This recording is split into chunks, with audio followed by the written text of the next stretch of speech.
Halloween night, and the kindergarten teachers were working until dark. I wonder why our meeting was scheduled for so late in the afternoon. I don't know. I just hope there's candy.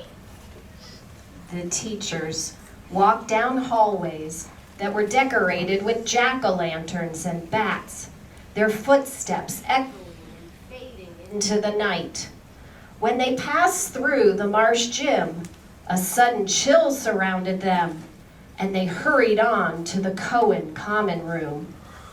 But if they had looked to their left, into the twisted vines and crackly leaves of the now faded garden that had been planted by Norwood students, they would have seen a surprising sight. There were two creatures fluttering, bounding, and swooping. There was an owl and a bald eagle. It looked like they were dancing in the silver light of the full moon.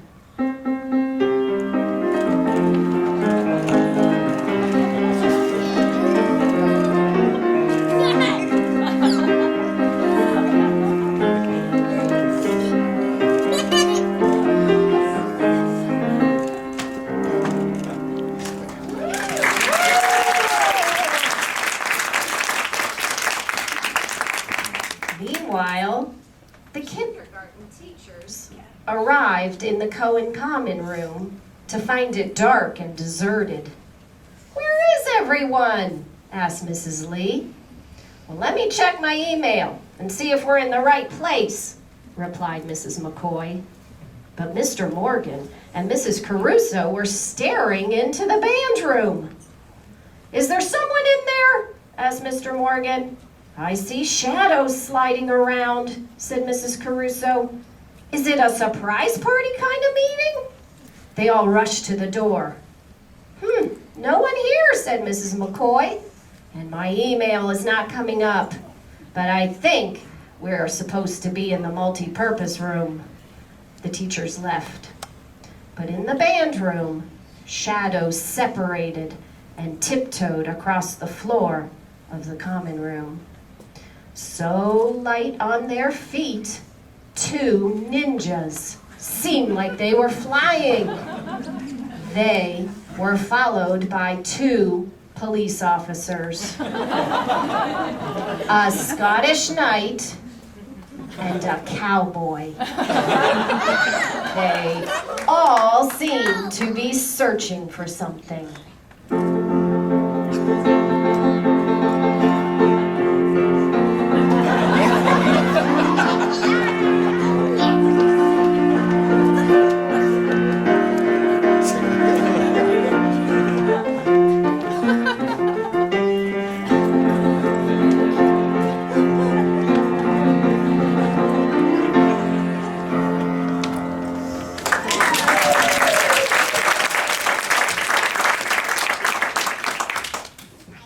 The teachers decided to walk outside along the sidewalk.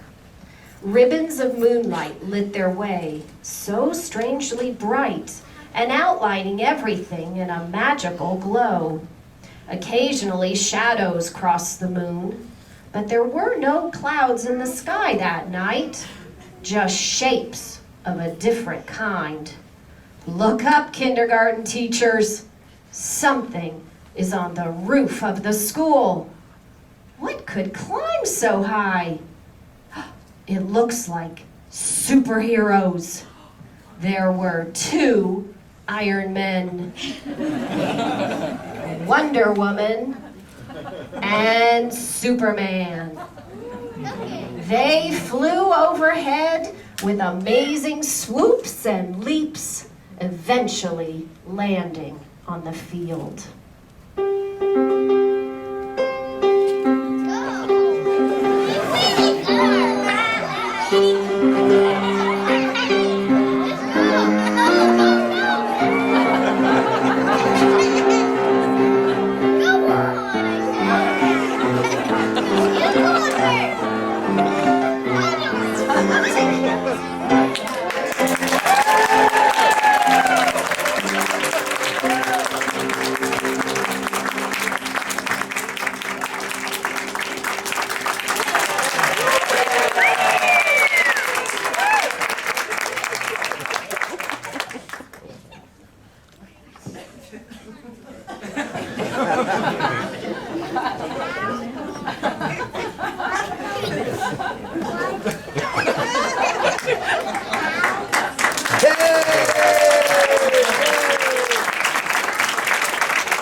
Halloween is coming. Halloween is coming. Do beware. Do beware. Witches will be flying.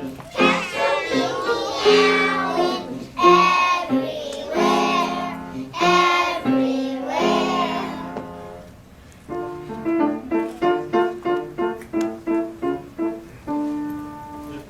We are here to scare you.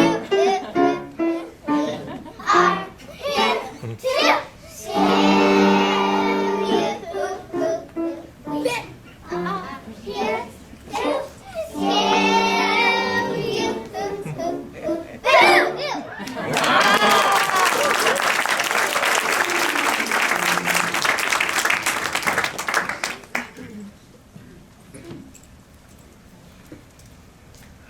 The teachers.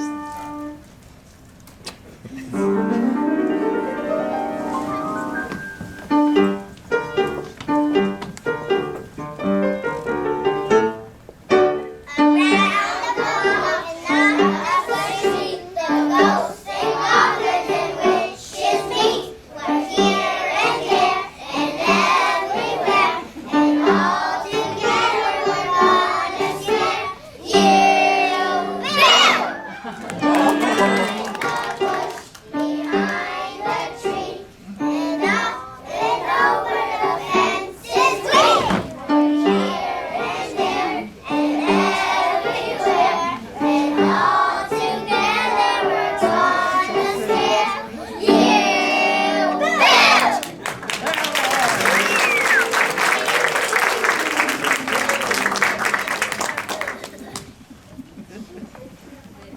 Stopped on the sidewalk. Did you hear that? Asked Mrs. Lee. They all listened.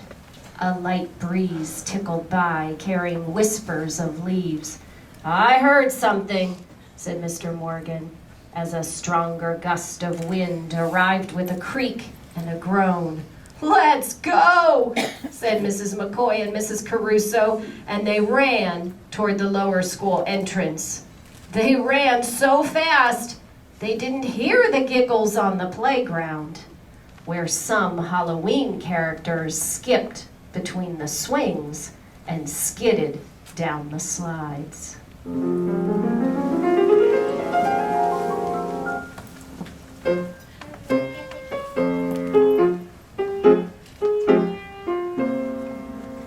skeleton starts to dance. The skeleton starts to dance. Hi-ho on Halloween. The skeleton starts to dance. The skeleton calls the witch. The skeleton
In the blink of an eye, the vampire, witch, cat, and wolf melted into the night, leaving behind clouds of magic curling around the monkey bars, and one splintered twig from the witch's broom was left as evidence of their hijinks.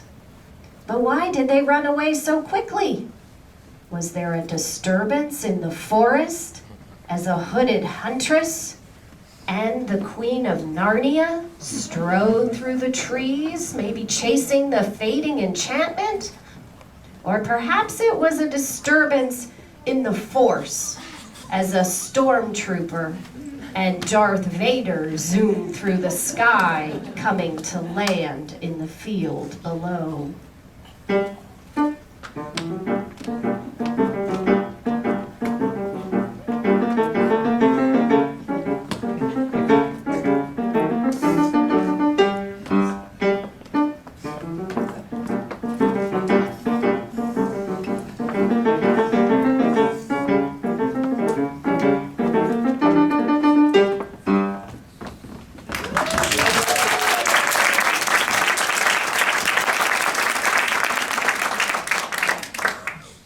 Meanwhile, the kindergarten teachers made their way to the multipurpose room, only to find another dark, deserted room. "Isn't that the strangest thing?" said Mr. Morgan. "I could have sworn that I saw lights on in here when we were walking up the sidewalk." "On to the Murray Building," said Mrs. Caruso. "Where else could the meeting be?" They headed down the stairs and across the courtyard. As soon as they left the multipurpose room, it began to glimmer and blush as three beautiful ladies tipped out from behind the couch. Together they danced, filling the room with style and poise. Up on their toes and twirling with grace were a ballerina, Cinderella, and Princess Anna.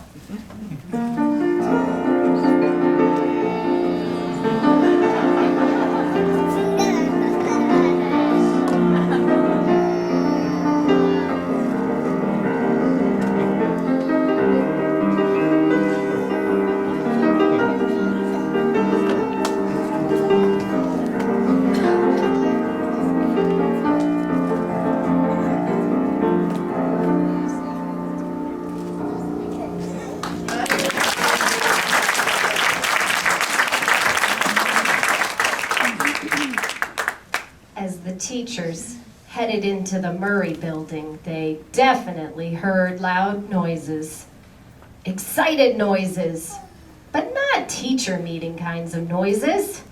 "Huh, there must be a recital here tonight," said Mrs. Lee. "That doesn't sound like violins," said Mrs. McCoy, "but it definitely doesn't sound like Mr. Gould either. But hey, my email just came through. It looks like we're supposed to go to the Rails Gym." The four teachers headed out the door as the stage in the music room came alive with entertainment.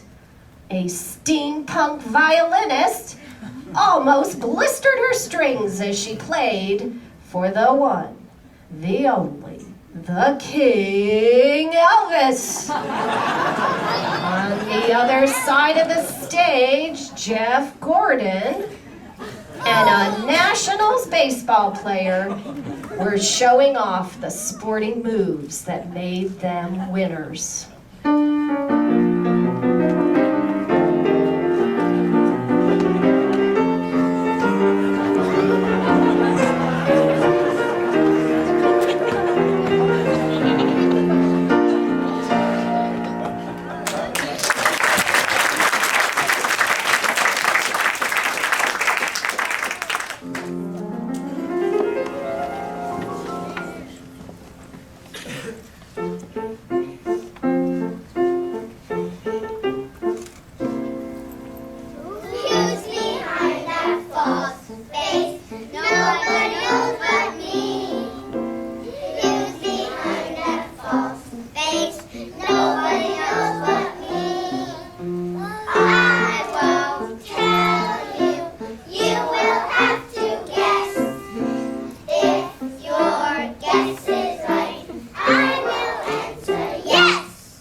the teachers finally made it down to the Rails gym, where there was indeed a meeting. But there were no charts, no PowerPoints, no stacks of papers. Instead, all the characters who had descended upon Norwood were waiting there with cauldrons of hot, delicious cider, buckets of bobbing apples, cartloads of candy, and best of all, humongous Halloween hugs. "Surprise!" they said from behind their masks and makeup. "We have a song for you!" And as the group prepared to sing one final song, the teachers all agreed this was the best Halloween ever.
Bravo! One more time. Boys